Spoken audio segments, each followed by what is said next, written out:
This is the Greg Bedard Patriots Podcast with Nick Cattles.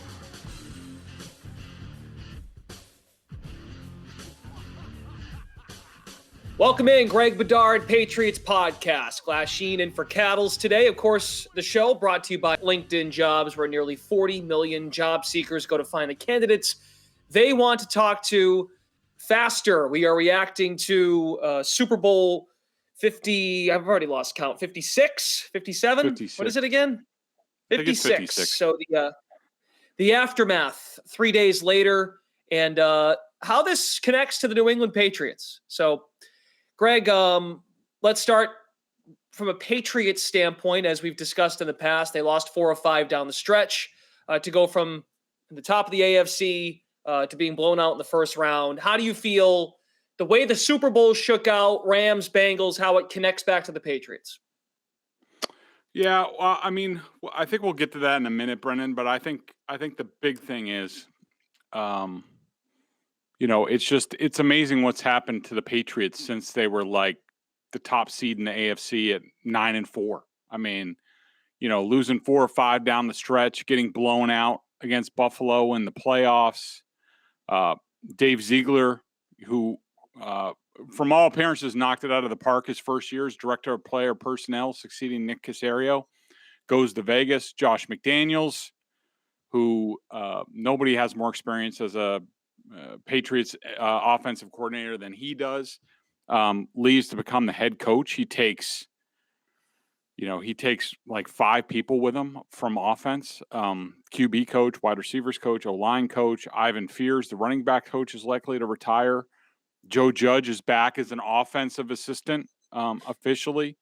Mike Reese is mentioning Matt Patricia as a possible play caller on offense. It's amazing. I mean, if you wanted to go back, you could go back to the end of the 2019 season and sort of look at things. I know on this podcast we've talked about that a lot. That's since about Thanksgiving that year, their record's under 500. But I'm sure a lot of the Patriots fans out there that are listening to this podcast are just like, what is going on with this team? How are they going to recover? And look, I understand it's easy to panic and say they're going down a bad path, and they might be going down a bad path, Brennan. I'm not going to just whistle past the graveyard on this. They are in a tough situation, but I also think people need to be a little bit patient. I don't think everything is done yet as far as the Patriots go. We've talked about it. I don't think it's over for Bill O'Brien coming here. I really don't, especially what's transpired in the last week with McDaniels taking a bunch of staffers to Vegas. My dream scenario is Brian Flores comes back here as defensive coordinator. Do I think that's going to happen? No, probably not. But I would be concerned about what's going on offense with, Mac Jones. I thought he was in the best situation possible that you could dream up with Josh McDaniels there, teaching him from the ground floor, this Patriots offense. I'm also not, I'm not going to sell Mac short and say like, well, he needs all this help. I don't think he needs a lot of help. I think what people don't understand is they look at like, say, look at what Tom Brady did from year 1 to year 2. And he was like the 4th string quarterback as a rookie. We're talking about Mac Jones was groomed to be the starter basically from the start as soon as he got here last offseason. And as soon as Cam Newton left, he got all the reps. He had pieces around him that were young in the offense as well, that they will be in year 2. And so I think that, Mac Jones is not your ordinary year 1 to year 2 quarterback. He's way ahead of the curve. He's very smart. He did a lot of these same things at Alabama. So I don't think that if they had to go with a little bit less experience, and I do think another name to keep an eye on is Jerry Shaplinski, who was here as the quarterback's coach, went with Joe Judge to New York. He would be a great tutor to bring in for Mac Jones. And I think you get some of those pieces that fall into place, Brennan, and I think that the Patriots are not in dire straits that everybody wants to make them out to be. It doesn't look great. I'll admit that. And I am worried, more worried than probably I've ever been about the Patriots and their hierarchy. But I don't think it's over, and I think people need to be patient. Yeah, I think something that comes to mind, and it's not being given enough attention. And look, to their credit, they went 10-7. They made the postseason in a rookie quarterback's rookie season. Something that comes to mind. You brought up, Brady, and it's easy for us to use the Brady trajectory as an example. I thought back for a second once you brought that up. Charlie Weiss was the offensive coordinator for Tom Brady for 4 straight seasons. Like, he had some continuity there. So it allowed Tom to learn the system in place. So that way, when they did transition to another coordinator throughout the years, O'Brien and McDaniels, just go down the list, there was some familiarity and there was a chance for Brady to learn and adapt and get an opportunity to settle in. I think the elephant in the room here is, did Bill Belichick expect Josh McDaniels to leave? And I'm starting to think that he didn't, because it doesn't feel like, now, like you said, there's still a sliver of hope that Bill O'Brien does indeed come back. But is that fair to say? Did Bill not expect, and maybe Robert Kraft too, did they not expect McDaniels to go? I think that's not being given enough attention. Well, it's a great point, Brendan, and one that, I haven't really spent a whole lot of time thinking about. But if he didn't, it's because Bill's not talking to Josh enough. And that often is the case inside that building. I mean, that's how you end up with Josh McDaniels agreeing to become the Colts head coach. And then suddenly, once the season's over and he talks with Belichick and Kraft, he's like, oh, well, I kind of like my situation now, so I'm going to stay. It's because Bill doesn't, he seriously just looks at the next game in front of him. I think it's, to me, when you look at the Patriots you could make the argument, and I'm sure there are Patriots fans who will not make this argument and will go against it, but you can make the argument that the Patriots have been pretty mediocre since winning the Super Bowl in 2018 in a lot of different ways. And to me, it goes back to sort of Bill stopped looking down the road as far as personnel, coaching, being one step ahead, where he starts.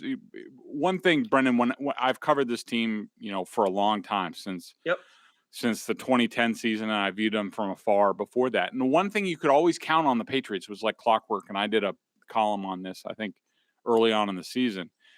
They always had succession plans for everything. Like, you could basically, when I did do and I'm in the middle of it doing right now at BSJ, where I look back on the previous season and I'll look forward.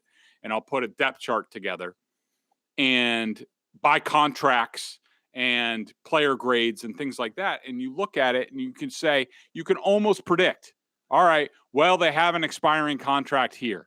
They don't want to be left short, so they're probably going to pick a guy in the middle rounds here, or they're going to sign a veteran free agent.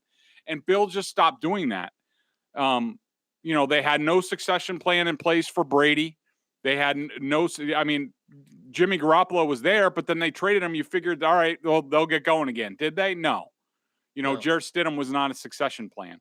Rob Gronkowski completely covered bare at tight end when he retired, which he had already threatened that he was going to retire. You can go on and on. And right. Now they're in the position where at cornerback, J.C. Jackson, they're screwed if he's not back next year. Who's the number 1 or even number 2 cornerback on this team if they have to tag and trade J.C. Jackson? And then you look at the coaches, Charlie Weiss was here. They had Josh McDaniels.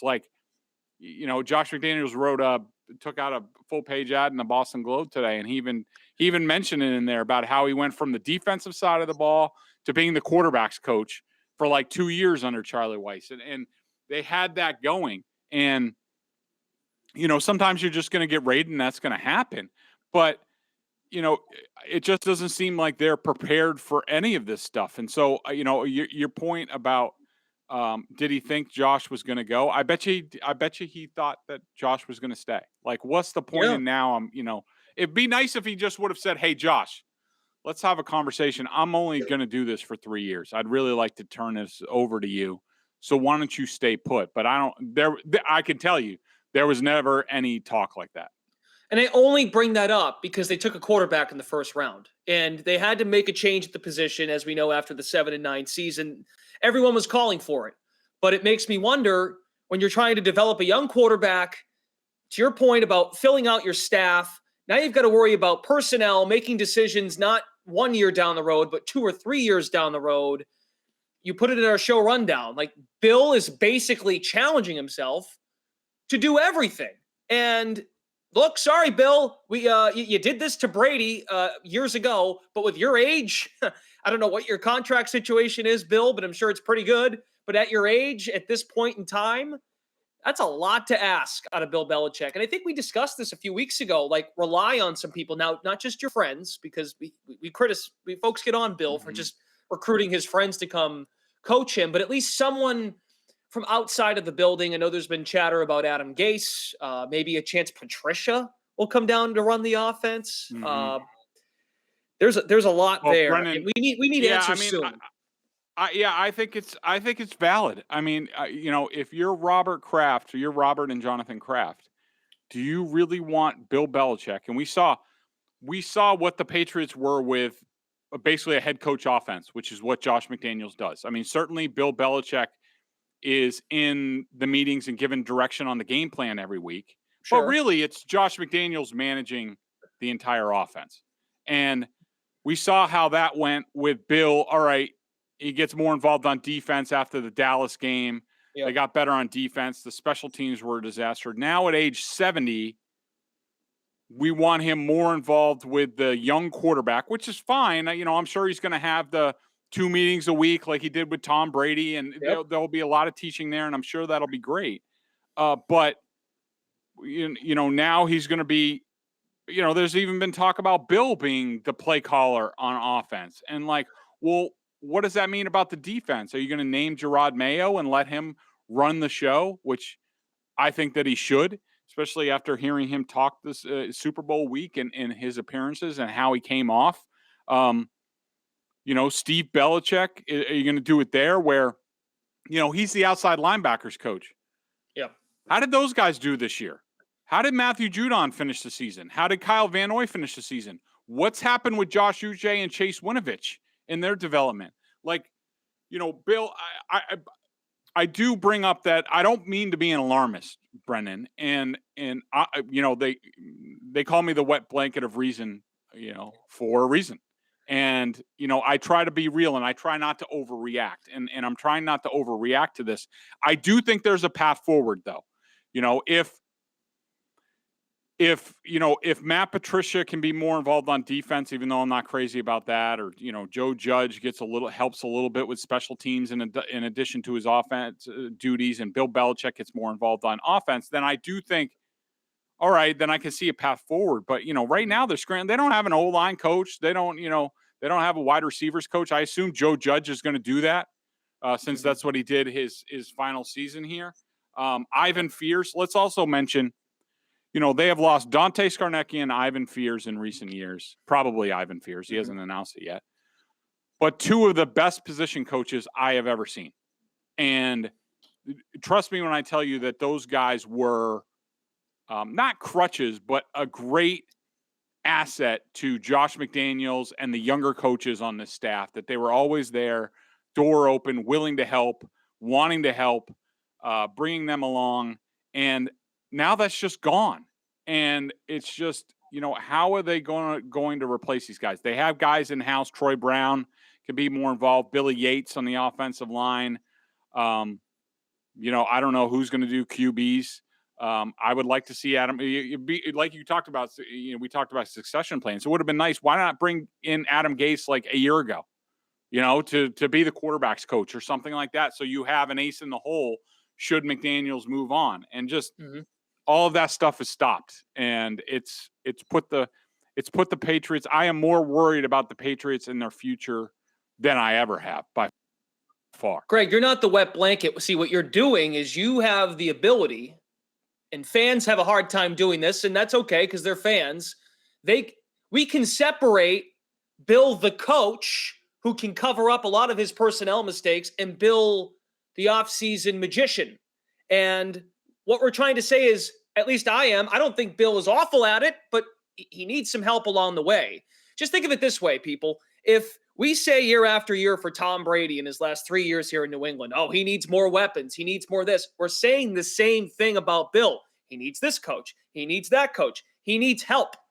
The problem is Bill's got to make that call and have that reflection that, okay, yes, I do need to handle these issues in terms of my staff. He has to have that self-awareness, and we're lacking a little confidence in that, I think, right now. If he's got time, that's the other thing. I mean, timing is key.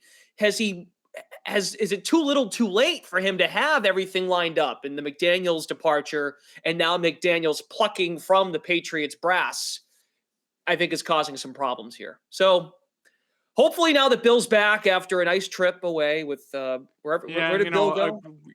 A couple weeks off, we saw him at Mar-a-Lago. I mean, no need to go to the Senior Bowl and talk to people about being assistant coaches or anything like that. Make sure you get that rest and recharge time, even though their season ended, like a month ago? But anyways, I picked the Bengals, but the Rams didn't cover. So I split there, one and one. What was your final score prediction for the game? 23-20, but in favor of the Bengals. So I got the score right, just reversed. That's what books needed. Books needed the Rams to win and then the Bengals to cover. So they got their wish.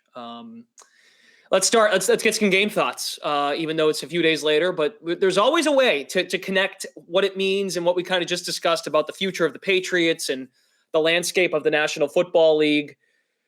The Shanahan McVay coaching tree. Yeah, that's pretty evident, isn't it? It is running laps around the Patriots. And I heard you on Maz this week. Felger is appointing Sean McVay as the number one coach right now in the NFL. And I think Mike might be onto something there in terms of just what he's built around the league. His former assistants are making noise, building great programs, and McVay gets himself a Super Bowl. Yeah, I'm not. I could separate sort of, give me Bill Belichick as a game coach against McVay anytime, and I'll take Belichick. But, there's no question that I think you look at how McVay, and this goes back to Mike Shanahan and more importantly, Kyle Shanahan, who's also done okay for himself. These guys were really all Kyle Shanahan guys in Washington. That's where it started. And you just look at the way they have set things up from, basically they handpick their own personnel guys. Shanahan has Lynch in San Francisco. McVay has Les Snead in LA, and they sort of, form a partnership. And, just in terms of, I think their system, the offensive system, the way they're able to replicate it. And, look, this was the culmination of it. There's Sean McVay and former McVay assistant Zach Taylor going head to head against each other. We have yet to see Bill Belichick come even close to facing off against one of his proteges in a Super Bowl. And, McVay gets his Super Bowl title. I think that, I think the foundation is the offense that I think is simple. It's simple and effective. It's able to, you're able to transfer it from player to player. I mean, you look at, just year one, Matthew Stafford comes from, being in Detroit. He comes here and he wins a Super Bowl. I mean, that's basically unheard of for a quarterback in his first season in a system, right, to win a Super Bowl title. I think that Brady did it in Tampa. Correct. Yeah. I mean, it's the power of, to me, it's Brady, the power of Brady in Tampa and also the talent around him. No, but real quick, to your point, we could just say, well, Brady's Brady, right? How Brady played in Tampa. Stafford validates what you're getting at. So I know what you mean. Yeah. I appreciate that assist. So, I think that, you also look at, guys like Odell Beckham come in halfway through the season and they're, dominating in the postseason.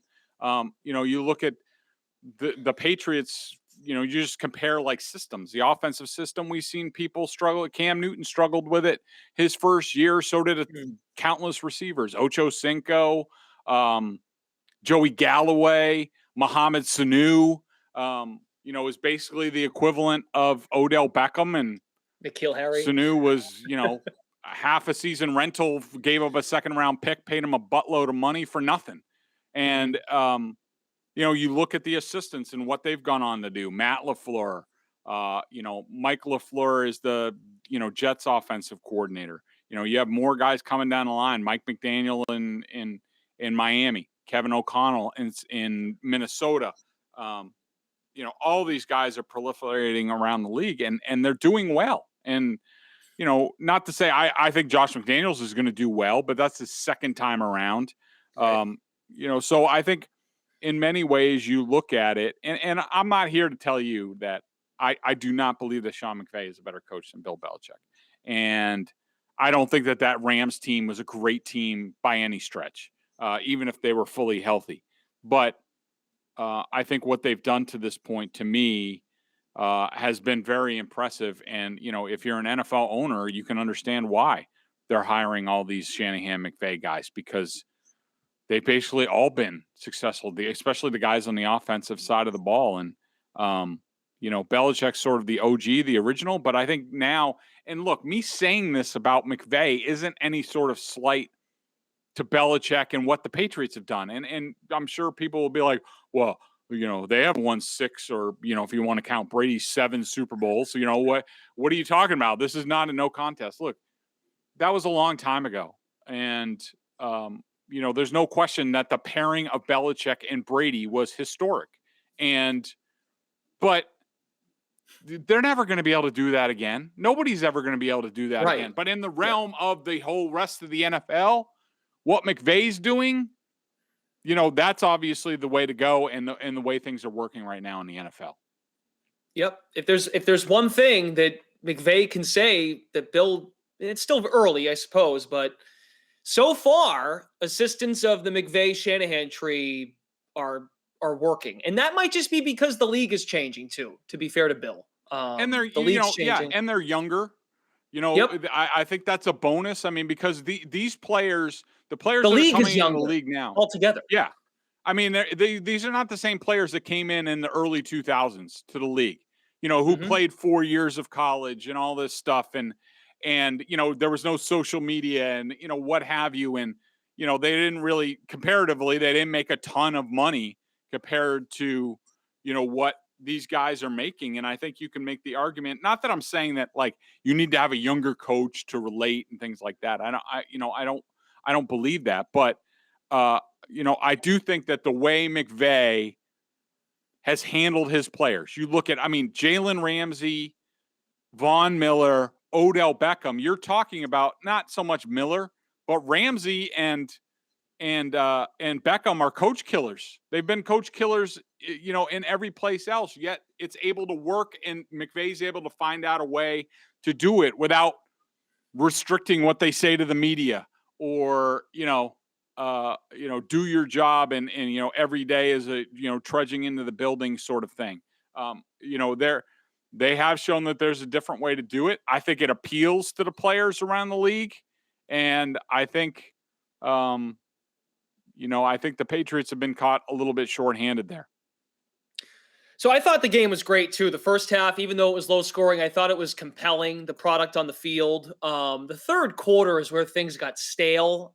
But you still, it still had your attention because it was still a close game, but they were trading punts. There was some sloppiness on third down. The Rams had great field position a few times. I'm like, oh man, Stafford really is going to give this game away. They had some great opportunities there and could have really, in my opinion, taken off. And they thought, but you felt that neither quarterback was all that great. I don't necessarily disagree. I thought Burrow was fine. I thought Stafford was fine too, but you felt, and we got a few more minutes here, but just you felt neither quarterback was all that great. I don't disagree with you.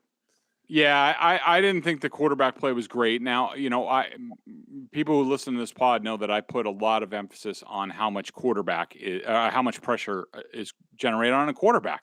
Like if it gets to a certain level for a certain type of quarterback, they're just not going to be effective. I mean, for Burrow to be pressured over 40% of the time and being sacked 7 times, I'm sorry. No quarterback. If Tom Brady was pressured that much in a Super Bowl, he's losing the Super Bowl. He just is. And, conversely, Matthew Stafford barely had any pressure on him. He was pressured 5 times in the game. Burrow was pressured 22 times in the game. And, it was a lot of the game was easy for Stafford. There were a few throws. I mean, the touchdown throw to Odell Beckham was a dime. Yep. The no-look pass to Cooper Kupp was awesome. But the touchdown pass was fine. I didn't think it was great coverage. I didn't like how the Bengals didn't really adjust their coverage once Beckham went out, and it was clear that the Rams were going to put Kupp on the outside to take advantage of the matchup against Eli Apple. The Bengals didn't really change. I hate teams that don't change. A lot of that drive was like little dinks and dunks, like 5-6 yards, check downs, Cooper Kupp, but nothing, great. But I thought Burrow came out panicky. It looked like he was beaten into his head for 2 weeks. You got to get rid of the ball. We can't protect. I think his average in the first half was like 2.35 seconds to pass. Yeah. That's just not sustainable. Then they tried to take more shots that exposed them to more hits. And Stafford, I just thought was, I thought he was good, but I didn't think he was great. I thought this was, at the bottom line, the team that protected their quarterback better and the team that was just a little bit more talented won the game. It wasn't any sort of magic formula. And I don't believe in all this stuff because, trust me, everybody loves to write and talk about, this was the great adjustment that won them the Super Bowl. The Rams just started bringing in extra guys so they couldn't, double somebody. I mean, that's not rocket science. That's what the hell you've been waiting for. And I will say, right. I thought that the Bengals, one thing that stood out to me watching on film, I thought that the Bengals, once Beckham went out, they played a lot more man, and the Rams were having a lot of trouble with that. And then all of a sudden, later in the game, in the fourth quarter, they played a lot more zone, and the Rams were able to pick that apart. And I thought a lot of the Rams' biggest plays, the other point I want to make is a lot of it was scheme. The second Odell Beckham big play, two guys ran into each other because of scheme. Cooper Kupp's getting open because of scheme. It wasn't great throws. It was, that's the McVay scheme. And I thought they hit on some really good plays, key plays. But to me, just at the end of the day, the team that was a little bit better won the game. And I thought largely this was a mediocre Super Bowl with mediocre teams. We have a mediocre champion. And that's sort of how I left feeling. I was just like, well, okay, fine.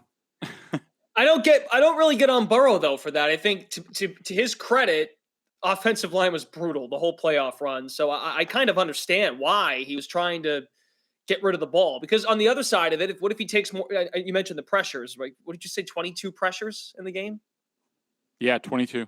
22. So, what if he takes double the sacks he ended up taking? I give him some credit for trying to get rid of it. As for McVay and Stafford, I think McVay was like, I want to run the ball because I don't really trust my quarterback right now, but we haven't had luck running the football. They've made adjustments there. So, yeah, it was very meh, but it was competitive. It wasn't like it was more than a one-score game the whole way through. So there was some drama there at the end. And Aaron Donald made a hell of a play at the end of the game. A great player, talent, like you said, ended up winning out in that game. Before we go to our BSJ question of the day, Greg, more on LinkedIn. Yeah. Let's see. It's a new year, and it's feeling harder than ever to find and hire qualified people you need, especially for small businesses. That's where LinkedIn Jobs comes in. They make it easier to find the people you want to talk to faster and for free. Create a free job post in minutes on LinkedIn Jobs to reach your network and beyond to the world's largest professional network of over 770 million people. Focus on candidates with just the right skills and experience. Use screening questions to get your role in front of only the most qualified. Then use the simple tools on LinkedIn Jobs to quickly filter and prioritize who you'd like to interview and hire. It's why small businesses rate LinkedIn Jobs number one in delivering quality hires versus leading competitors. LinkedIn Jobs helps you find candidates you want to talk to faster. Did you know every week nearly 40 million job seekers visited LinkedIn? Post your job for free at linkedin.com/Bedard. That's BEDARD. That's linkedin.com/Bedard to post your job for free. Terms and conditions apply. All right, our BostonSportsJournal.com member question of the day. Check us out over at BSJ, $39.99, our annual plan. Not only do you get the top-notch analysis of all the Boston sports teams, but if you're a Patriots junkie and you're listening to this podcast, so it makes sense that you are, a membership at BSJ gives you access to a ton of video analysis Bedard does on the coach's film, and direct access to him in weekly chats. Great time of year to do so with the off season and a lot of questions. Greg, what do you have today for a question? Well, I was going to pull a question, but one thing that talking about the Super Bowl, I'm sure people want to know, what I thought of the officiating in the Super Bowl. So, I figured. Well, of course. Yeah. You're typically someone who doesn't go here, though. But I guess you have to have. And I'm not. I'm really not. I do think that the call on Logan Wilson, which I did not like, that was not holding. It was a bad pass. I do think, though, it was a makeup call for the play before. I thought that the check down to Henderson, he had no chance. Pratt, who played an excellent game, I thought both Cincinnati linebackers, Pratt and Wilson, played awesome games. They were incredible in this game. I thought that Pratt completely held Henderson, and there should have been a flag on that play. And they should have had a first down there. I do think that was a makeup call. Wilson. And what's also interesting is that on the next play, which was the offsetting plays, if I remember correctly, it was the they called the right tackle Havenstein for holding, and then there was a hit in the back of the end zone. The holding call, Brendan, watching it on the coach's film, first of all, wasn't holding. Certainly not at that point in the game, it wasn't holding. But the guy who threw the flag was Ron Torbert, the referee. So I thought he didn't like the Wilson call, and I think he was throwing a flag to make up for that one, which was a makeup call. But then the helmet-to-helmet hit ruined the makeup call. So I think that Torbert wanted to make it after he was like, I think Torbert basically said to himself, I'm not giving a team first and goal at the 3.5, 4 after the penalty on 3rd and 5. And he was going to make it 1st and 20. To say, all right, well, at least we're going to make it fair. And it was very iffy. And then, but then the helmet-to-helmet hit ruined everything. And so I do not look. I thought either way, the Henderson hold should have been called. It wasn't. So the Wilson one was called. I don't have a problem with it. I didn't like the refs interjecting themselves at the end of the game. But I thought at the end of the day, certainly the one on Cup, the corner route, that was definitely should have been flagged. The guy basically tackled him in the end zone. But, I think that in the end, all things sort of evened out, and I didn't have a big problem with it. How did you see it? Agreed. Getting interjected at the end, and not to mention beginning of the second half, the T. Higgins 75-yard touchdown. They didn't call offensive PI, right? Yeah. And that's kind of how you feel like, all right, it shakes out, because that, in theory, is not a score for Cincinnati, and that could have changed the whole game. Had they not scored on that 75-yard touchdown to begin the second half.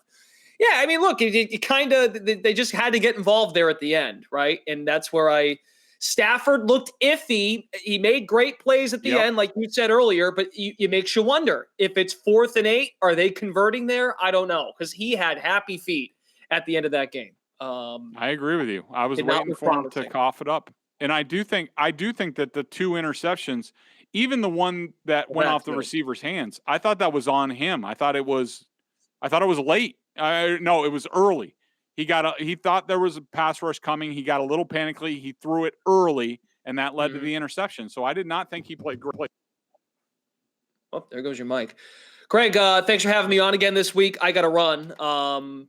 Great stuff, and then we look forward to your coverage throughout the off season here. A lot to get to. Draft, but not just draft. We got to figure out who's coaching with Bill Belichick this year. Exactly. Thanks, buddy. I appreciate it.